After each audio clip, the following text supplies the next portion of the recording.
Welcome to Real GMAT Problems, episode 42. Doing real GMAT problems is one of the most proven ways to make testing go well, so let's talk through a few examples. The problems that we're going to go through are from the 11th edition of the Official Guide for GMAT Review, and you can web search them if you'd like to follow along visually. Just so you know, the 11th edition of the Official Guide is out of print, and that's partly why I'm going through questions from that book, because that way, if you purchase this year's official guide, there shouldn't be any overlap with the questions that we're going to work through here. The official guide contains retired problems that have appeared on past GMAT exams, so these are going to be extremely similar to what you're going to see on your official GMAT. I'll give you a chance to work through the solution on your own if you'd like, and then I'll discuss my thoughts on what to learn from each question. I recommend pausing after I read through each question and trying to solve it, or at the very least, visualize how you would solve it. You might not be able to execute all the steps in your head if you're on the go, but just do your best. If you're in a situation where you can physically write down what you would on test day, that is ideal and highly recommended. We're going to start with a lower difficulty level warm-up problem, and then we're going to bump up the difficulty level from there. This is our warm-up problem. The problem says if M, the letter M as in midnight or Monday, if M is the average, in parentheses, arithmetic mean, of the first 10 positive multiples of 5, and if capital M, as in Monday or midnight, is the median of the first 10 positive multiples of 5, what is the value of capital M minus lowercase m? I'll read that again. If lowercase m is the average of the first 10 positive multiples of 5, and if capital M is the median of the first 10 positive multiples of 5, what is the value of capital M minus lowercase m? Option A is -5. Option B is 0. Option C is 5. Option D is 25. And option E is 27.5.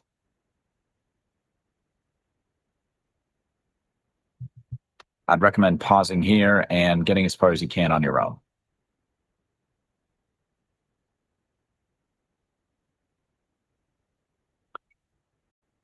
This is an excellent warm-up problem and a great way to introduce some key concepts from statistics, which is what we're going to focus on today.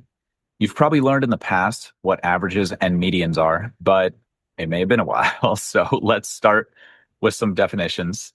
The average, which the test will sometimes refer to as the arithmetic mean. In fact, they'll usually do that. And they'll typically do it exactly the way it shows up in this problem. I read it the first time, but not the second time. So it says average in parentheses, arithmetic mean, and then they close the parentheses.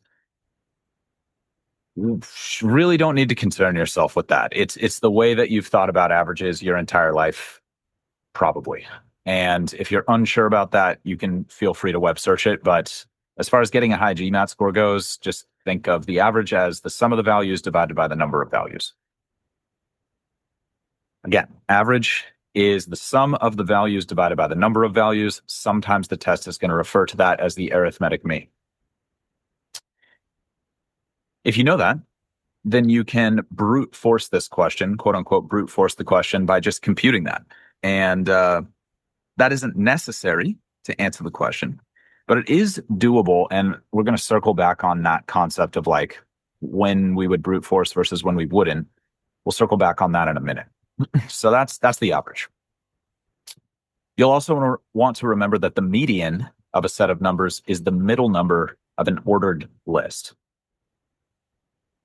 Again, the median is the middle number of an ordered list. If you've been studying for a while, you're probably rock solid with this stuff. If you're just getting started with your studies, might have been a while since you thought about what a median is, and that's fine. That's where virtually all of us begin. That's where I began.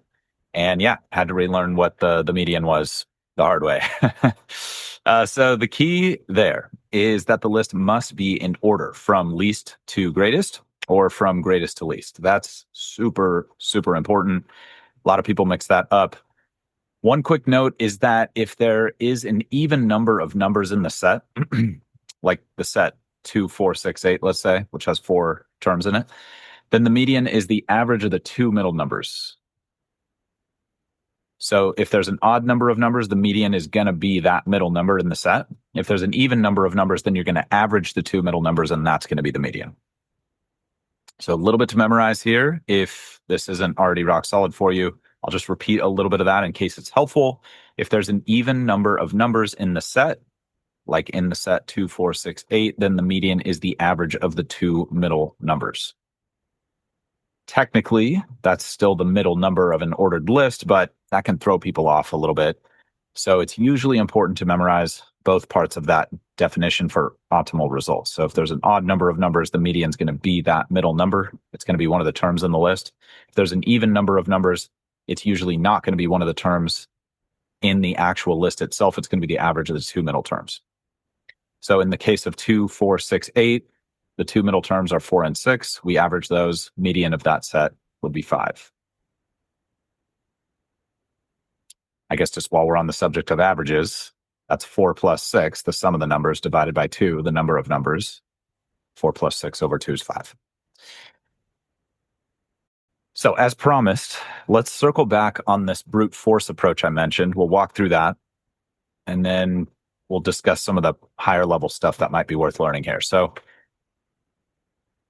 brute forcing the first piece, which is the average of the first 10 positive multiples of 5.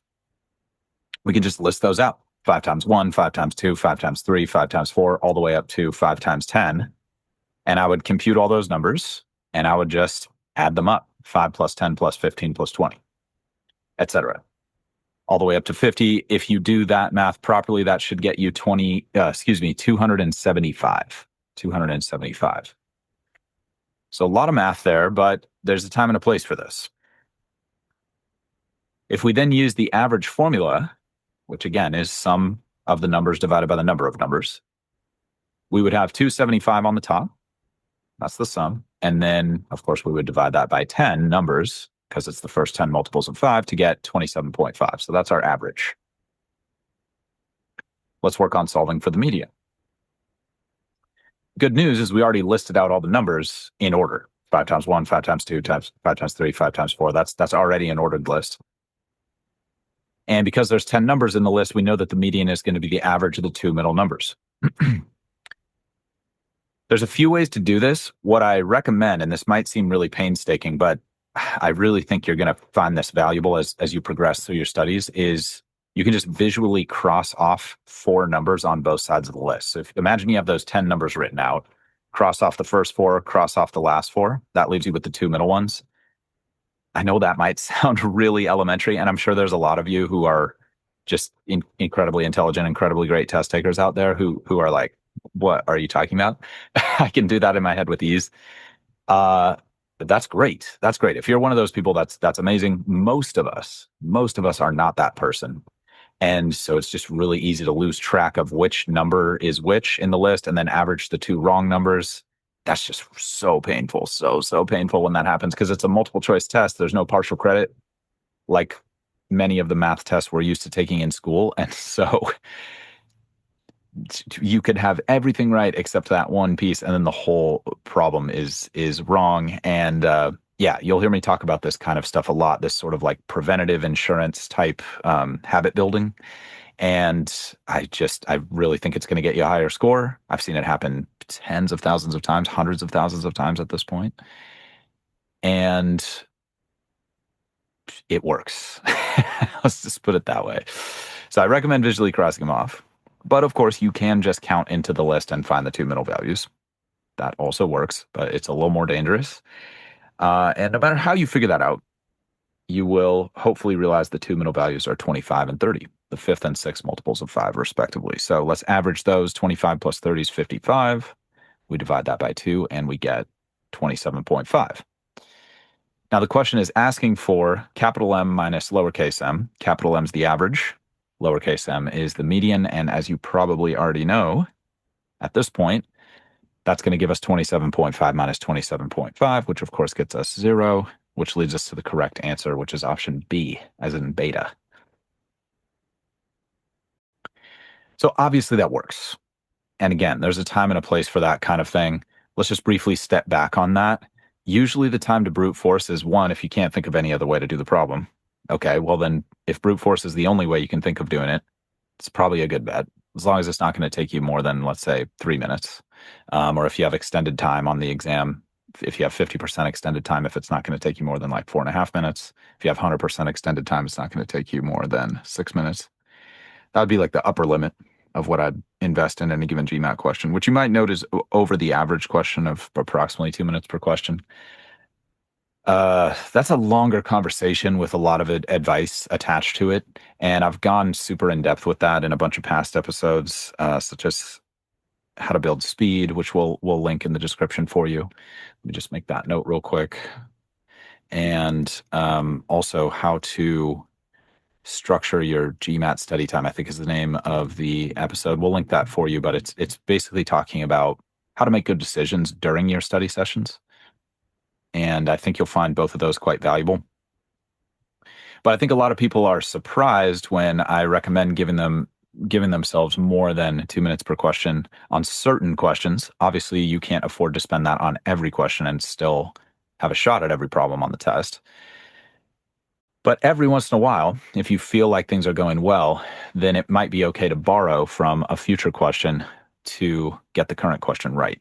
And that's usually a good trade when you have a high conviction that your strategy is going to work and there's no alternate strategy on the table. Hence my advice of when to use the brute force approach. But if there is a faster way that's not too risky, then that's definitely the ideal. And if you've been following for a while, you've heard me talk about that risk reward trade off a lot. In this particular question, there's a good shortcut that's very worth knowing, that has very low risk and has a ton of upside. But it's really valuable to understand the brute force approach, especially if you're just getting started with statistics. So I did want to talk through that, mostly for teaching purposes, but also for strategic purposes. So while I do believe it is an excellent idea to know how to do that solution we just walked through and to be able to execute it well, it's also a good opportunity to introduce you to this shortcut. Now, this shortcut only works for sets that are evenly spaced, meaning that there's the same distance between every term in the list. Couple examples of evenly spaced sets: 1, 2, 3, 4, 5. That's evenly spaced. Every term differs by 1. Or 10, 20, 30, 40. Every term differs by 10. Or 3, 18, 13, 3, 8, 13, 18. Those all differ by 5. Consecutive multiples of 5 like we have here, or consecutive multiples of 7, those are always going to be evenly spaced sets. So in this situation, because it's consecutive multiples of 5, it's evenly spaced. So in those kinds of lists only, you will always know for sure without needing to do any math that the average is going to be equal to the median. It's a property of numbers that's potentially worth exploring if you're not super interested in the theory behind it and you're just trying to get this test done and go to business school. I probably wouldn't worry about it too much. I'd just memorize it. But if you're interested in that kind of thing and you find it compelling and you find that that helps you memorize it and leverage it to understand some of the conceptual pieces behind it, then by all means, a quick web search will get you some good examples and some good explanations as to why the mean is equal to the median in evenly spaced sets. But I just want to emphasize it is not true of all lists. But because it is true of evenly spaced sets and evenly spaced lists, same thing, and those do come up a lot on the GMAT, it's definitely worth memorizing. Because if you know that the average and the median are going to be the same, that saves a just comical amount of time. Like the problem's like 10, 20 times faster with that. It'd probably transform maybe like a 2-minute question or a 90-second question into like a 20-second question. I mean, hard to estimate. If you have high conviction in the process, then it's going to be a pretty quick win. So it's really nice. It's really, really nice when we can do that. I've talked a lot about pitfalls in questions in past episodes of this series, and I think those are really important discussions to have for a ton of reasons that we've already talked through. And so I've warned you off of a lot of shortcuts that I think are really risky for most of us, even those of us aiming for super, super high scores. But this one, not so much downside, tons of upside. So really, really great tip to have in your back pocket. Again, concept of average equals median in evenly spaced lists. comes up in a variety of other question types. And so you're probably going to get a lot of mileage out of it. That's probably more than enough for our warm-up question there. I'd recommend pausing and just making any notes to self about what you might want to recall from that discussion, and then we'll try a question that's a little bit more challenging.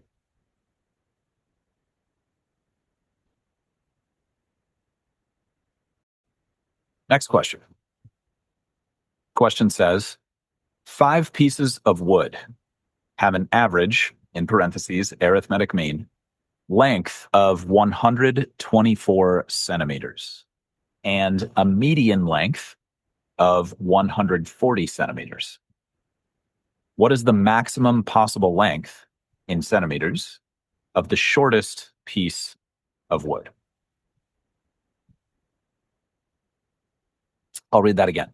5 pieces of wood have an average length of 124 centimeters and a median length of 140 centimeters. What is the maximum possible length in centimeters of the shortest piece of wood? Option A is 90. Option B is 100. Option C, 110. Option D, 130. Option E is 140.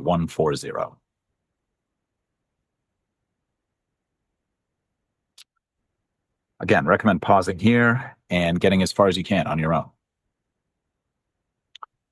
Okay, slightly more complex statistics question here, but obviously integrates some valuable concepts from the first problem. Like most word problems, visual organization is probably going to be really key to getting this right. So I typically, as usual, recommend writing what's given and asked really clearly as a first step.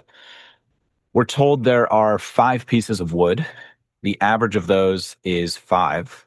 The average of those 5 is 124 centimeters in length. So I would just write both those things. 5 pieces, average equals 124 centimeters. We're also told the median length is 140 centimeters, so I would write that as well. We're asked for the maximum possible length of the shortest piece. I would write that also. And it's always worth writing the question really clearly. But in this particular situation, I can definitely see myself getting mixed up and solving for the maximum possible length of the longest piece, especially if I'm not being careful or if I'm stressed, time pressure, distracted, a lot of things that can happen on an official GMAT.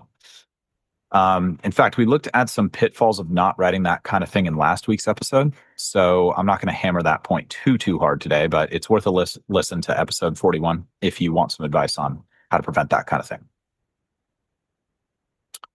All right, so we got everything listed out. Where do we go now? So let's visualize what we know about the list. And let's draw something like 5 dashes. I'm going to then write the median in the middle, and then I'm just going to take a step back for a moment. If we want to maximize the smallest value of the list, that basically means we want all the other items in the list to be as small as possible. And that's because the sum is given to us. We can't change the sum of all the lengths. So our best bet is to try to allocate as much of that fixed sum to the smallest length as we can. So just to walk through that. So they tell us that the average of the 5 pieces is 124. So if you visualize the average formula as sum over 5 equals 124, then I can just solve for the sum there by multiplying both sides of the equation by 5. That'll give me the sum. So when you're told the average like that, and you're told the number of items, you'll usually be able to calculate the sum.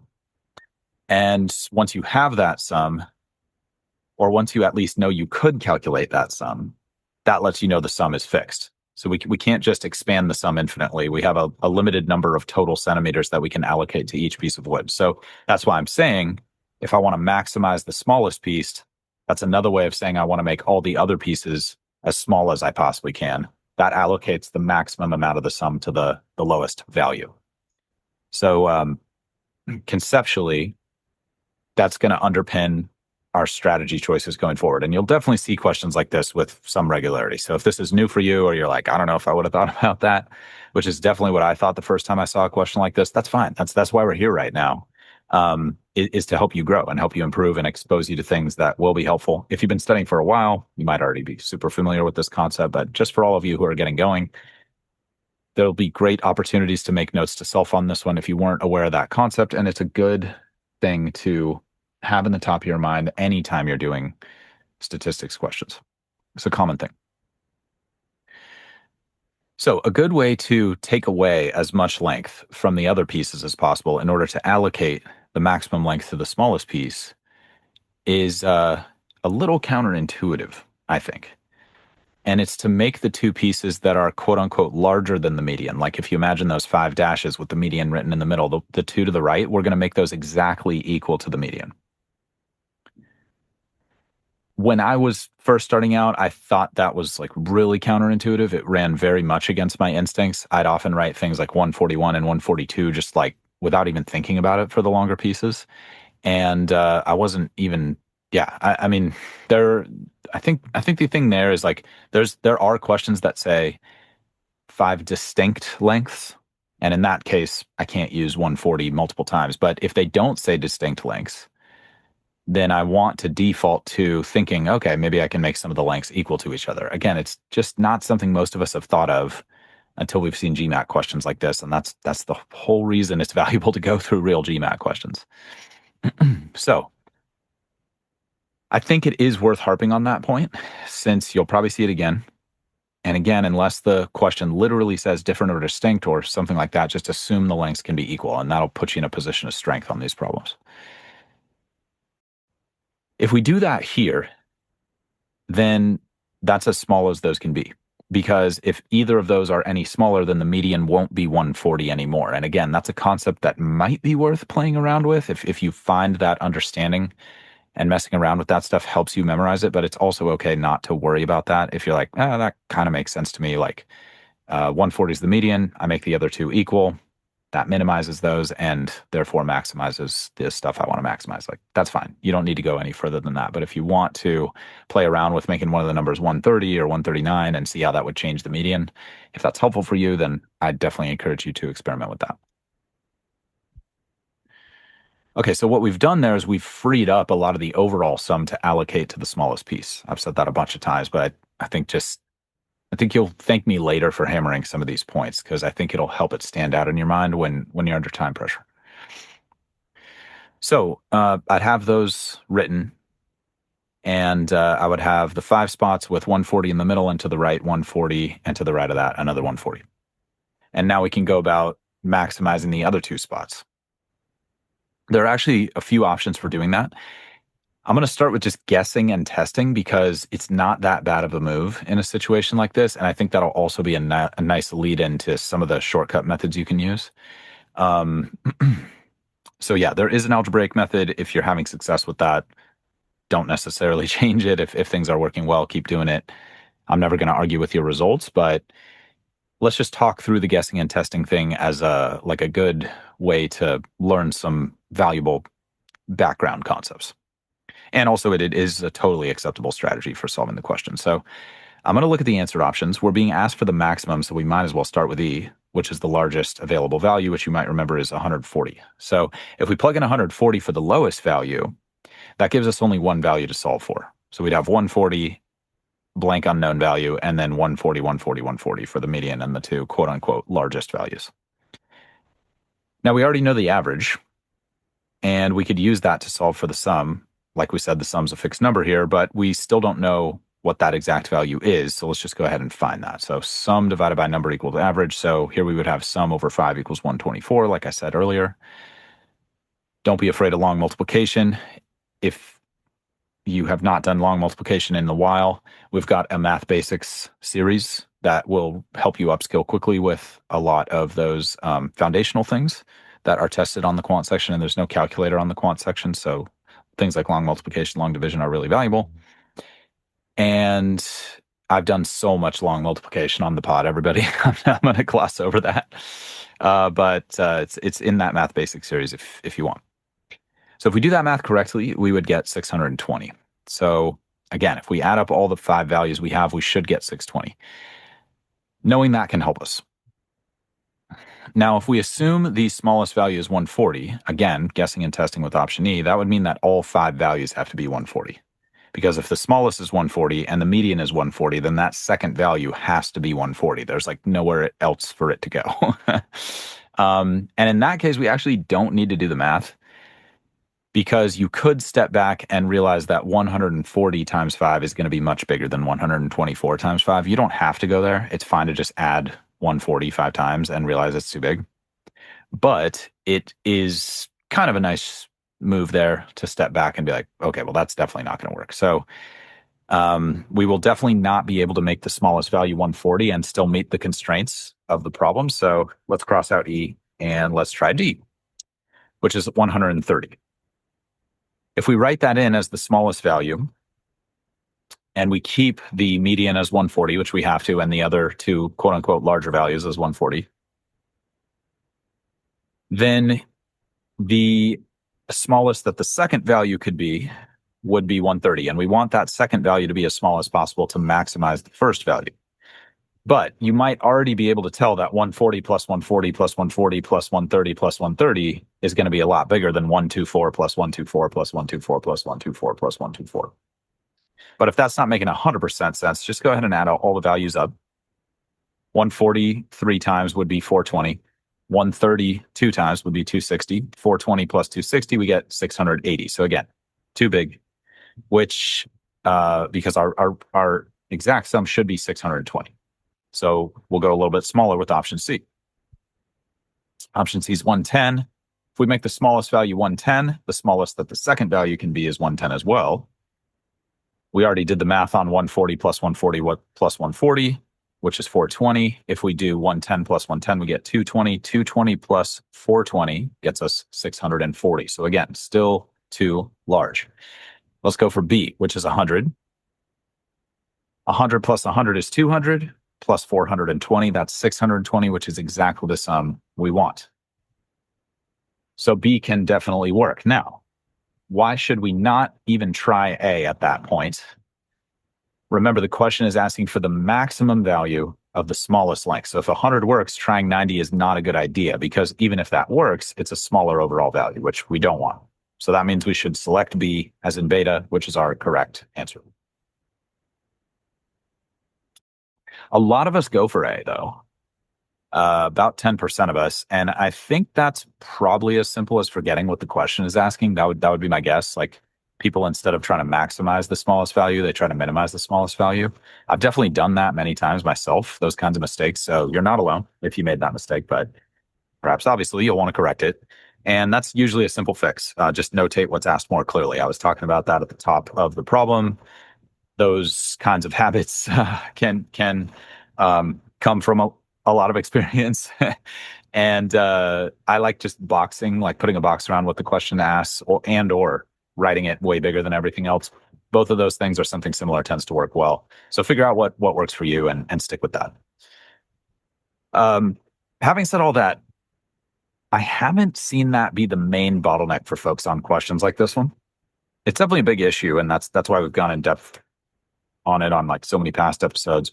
But I think the main bottleneck on these types of questions is that people don't realize the median can be equal to other values in the list. I've just seen it so many times. And like I told you, you've done it many times as well. People go like 140, 145, 150, or 140, 141, 142. And I think that might also be a reason a lot of people are going for A, because if you make those quote unquote high S2 values bigger than 140, then you're not going to be able to make 100 work as the smallest one and still get a sum of 620. So I think a lot of people end up defaulting to 90 there. So I think there could be a couple potential takeaways on this one, depending on where you see yourself making mistakes, if you made mistakes at all on that one. One more time, I think the big one's probably making a note to self that the median can be the same as other values in the list, and to look out for those words different or distinct. And if they're not there, assume that you're probably going to want to make some terms equal. But it's up to you. Either way, as usual, I recommend pausing here before we move on to our final question and just making any notes to self that you'd like to recall for future problems.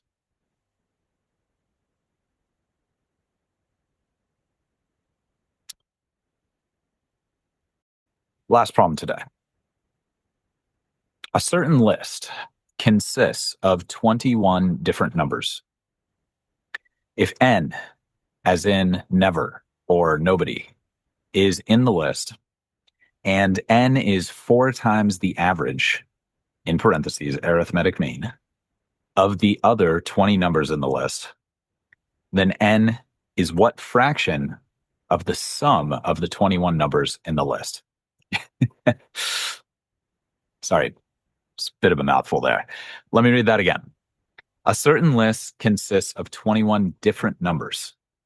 If n is in the list and n is 4 times the average of the other 20 numbers in the list, then n is what fraction of the sum of all 21 numbers in the list? Option A is 1 over 20. Option B is 1 over 6. Option C is 1 over 5. Option D is 4 over 21. And option E is 5 over 21. Again, recommend pausing here and get as far as you can. I'm just going to jump into my commentary. Good challenge question here. It's almost certainly not the most difficult question that you're going to see during your prep, but it's definitely not easy for most of us. Quite a few of us miss this. More on that in a little bit. I think part of that high rate of missing it is that it asks us to set up some quantities and do some algebra in a somewhat unnatural way. So I'm going to focus a little bit on that. For some of you, that was probably no big deal, especially if you're strong with word translations or strong with algebra. But for a lot of you, it was probably pretty tough. So I'm going to do my best to talk you through some ways that you can get around that, some hard-earned tips that I came across when I was in your shoes and that I've found to be super helpful for lots and lots and lots of folks I've helped through this process. And might be a little difficult to talk through, but I think you're going to find it more than worth it. So let's just get into a good algebraic solution that integrates some of the other themes that we've already talked about today. First things first, we'll definitely want to be super clear on what's given and asked. And this question is a really good example of how the test writers are sometimes going to give you clues as to how to solve based on how they present the given information and based on how they ask the question. So while it might seem redundant to write what's given and asked on every problem, I really do think you're going to find it's going to pay off. We're first told there's 21 different numbers, so that's quite relevant to what we were talking about on the previous question. Different, we want that to be like loud and clear in our minds, and definitely be not thinking about like making any numbers in the list equal, like we were able to do on the previous one. So I'm going to note that if I'm doing this on my scrap paper, I'm going to write that really big. Again, I can see myself messing that up. And we're told that n is one of the numbers in that list, so let's note that. And we're also told that n is 4 times the average of the other 20 numbers. So I'd write that as well. It's a good time to use some half math, half English. I've gone in depth on that on past episodes, and we try to title all these episodes with the main topic that we're covering in them. So if you search word problems or word translations, you'll find all the real GMAT question episodes that I discussed that particular thing in. And hopefully that makes it a little bit easier to drill down on the stuff that you want more practice with over time. Okay, so the half math, half English thing is I'd probably just write, if you're on the pure audio feed, n and then an equal sign and then 4 and then a multiplication sign. And then in parentheses, I would literally write the words average of other 20. And so that's not like 100% math. It's not 100% English, but I've found that to be a good interim step on word problems so that I'm not forcing myself to try to get to the equation too quickly. I know that might seem just like way too heavy-handed of a recommendation, but if you're just crushing all word translations and you're not having any issues with them, then great. Don't stop doing what you're doing and just keep doing what you're doing. But if you're like most people, that is a major, major weakness coming into your prep on the quant section. And so that half math, half English thing can be really good. So you don't overload your short-term memory at the beginning of the problem, and it starts to short circuit a little bit. Because we can usually only hold about 7 things in our short-term memory, and that's taxed really heavily on these questions where there's more than 7 things to keep track of. So that's partly why just the half math, half English, like intermediate step before you turn it into an equation can help you get the big picture of the problem, and then that can help you make better strategic decisions, which I'm going to talk about is really helpful in this type of problem. So we then get the question. I'd probably express that as a fraction when I'm writing it down. And again, I'd use some half math, half English there. I'd probably write something like n with a fraction bar underneath it, and then sum of all, like written in actual English in the denominator of that fraction. So again, that just keeps me from getting bottlenecked too early in the question, like getting sucked into the details when I haven't even figured out my big picture approach. At this point, we'd have the basic lay of the land. And this is where we can use some of those clues I was talking about.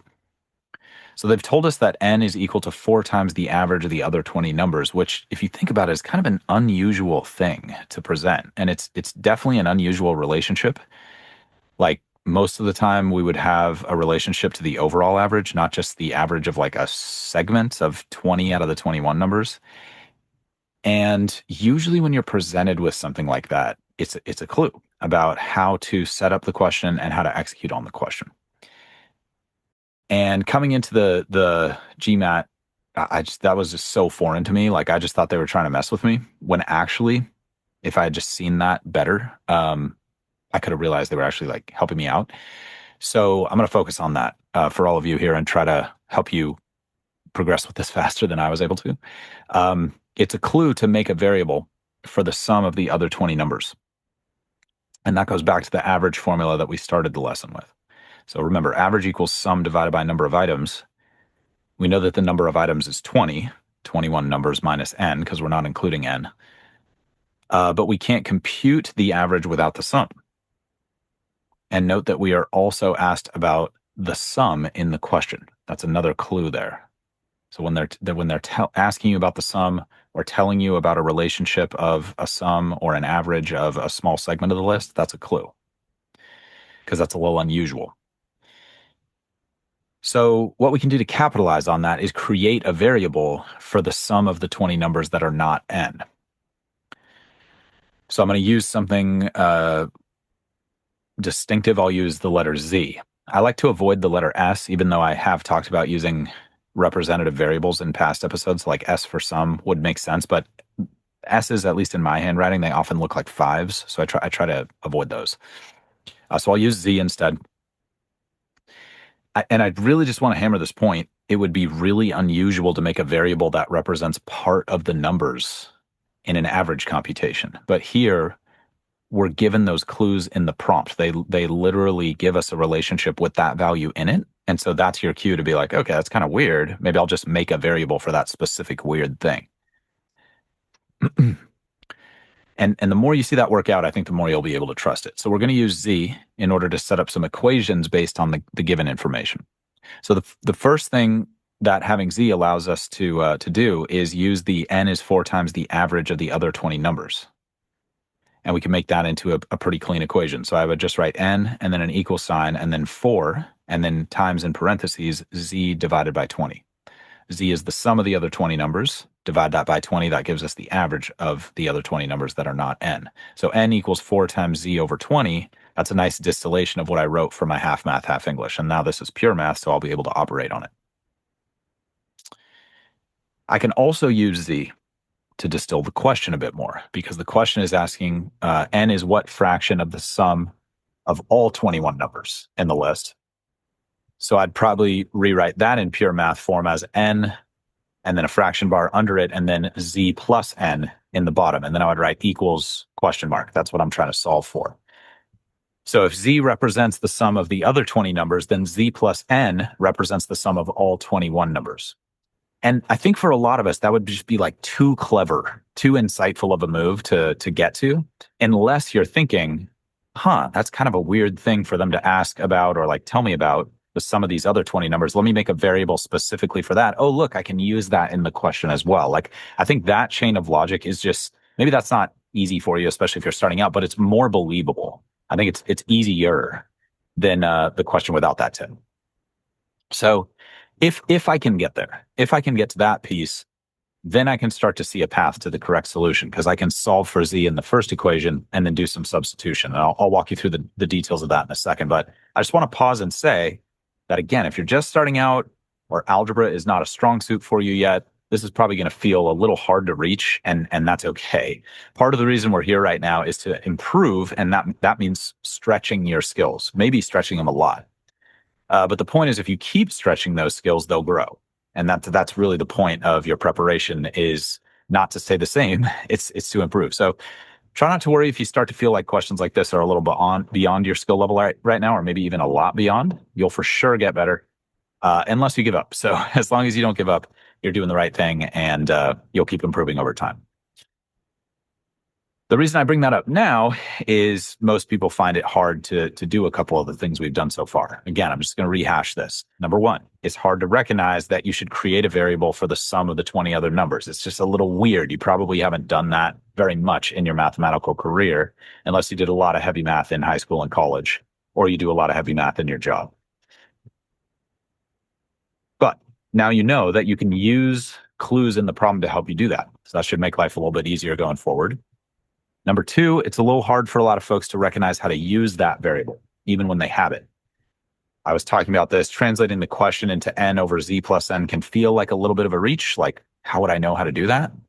And again, the key is just noticing when the question tells you something unusual and or asks you for something unusual. If you notice that and you ask yourself, how can I use that to my advantage? Now you'll hopefully have stored in your memory that creating a variable for that specific weird thing is probably the right approach to the question. It's not a 100% thing, but it's like a 95% thing. Okay, so let's get back to solving now that we've made those points. So we've got n equals 4 times z over 20, and we've got n over z plus n equals question mark. So let's solve for z in the first equation and then substitute. So if I have n equals 4 times, in parentheses, z over 20, I'll probably just divide both sides by 4. In case you're on the pure audio feed, I'd probably start canceling if I was doing this on my own. But just if you're on the pure audio feed, that might just be a little weird to think through. So I'm just going to divide both sides by 4. We've got a Math Basics episode on algebra, side note, if it's been a while since you've done some algebra. So that'll be linked in the description for you as well. If I divide both sides by 4, I got n divided by 4 equals z divided by 20. And then I'd multiply both sides by 20 to isolate z. That's going to give me 20 over 1 times n over 4 equals z. If you've been a follower for a while, you know I like to write fractions that way to make it easier to cross cancel. We can now cancel 20 and 4 to get 5 times n equals z. We've also got a Math Basics episode on fractions below if it's been a while since you thought about cross-canceling stuff. And 5n equals z is definitely clean enough for a substitution. So let's go ahead and plug into our question, which you might remember is n divided by z plus n. We just figured out that z is the same value as 5 times n. So I'm going to plug 5 times n in for z. And I can sort of see a couple steps ahead in the problem and see that the n's are going to cancel out there. And that's nice because I'm going to get something that looks a little bit more like the answer options, which don't have any variables in them at all. So that helps me know I'm on the right path. If I made that substitution, I would have n divided by 5n plus n. Let's consolidate the denominator to make that 6n. And then our question is n divided by 6 times n equals question mark. We can cancel out the n on the top and bottom, and we get 1 over 6, which is our correct answer, which is option B, as in beta.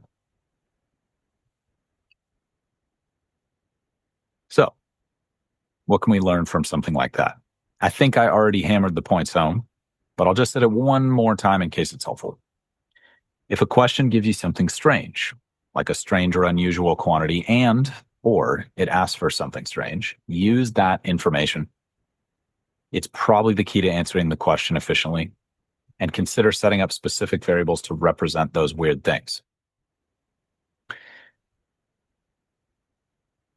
If that was a really big struggle to put together here, I recommend returning to this problem a few times over the coming days. Just re-listen to the episode. You can send yourself a time-stamped link on most platforms. Resolving questions that were hard for you the first time is one of the best ways to improve your skills, and I've found a lot of people resist it. And I think it's because it just doesn't make us feel like we're moving forward. It makes us feel like we're moving backward. Like, how could that possibly help me? But if you try it out, I think you'll realize it's one of the wisest things that you can integrate into your prep going forward. And again, if you go to that how to spend your study time, how to structure your study time episode I referenced earlier today, I'll talk about that a little bit more in depth if you want to put a little bit more structure around that resolving technique. Really, really valuable.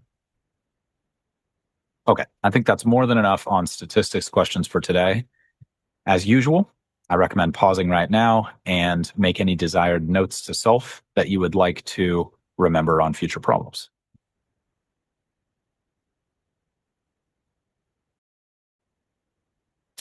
If you have any questions about anything we've presented here, or if you have feedback for us, please touch base anytime. We're at the GMAT Strategy on current social channels, or you can email us if you like.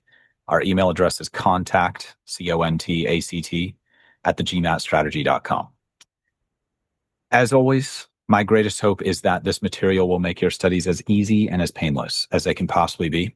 If you want more tips and strategies for optimizing your performance on the exam, please head to our website, thegmatstrategy.com, which is linked in the description of this content, and check out our free video on how you can reach your dream GMAT score in half the normal time. In the meantime, this is a regular show, so please subscribe and please stay positive and stay consistent with your studies, everybody. Talk to you soon.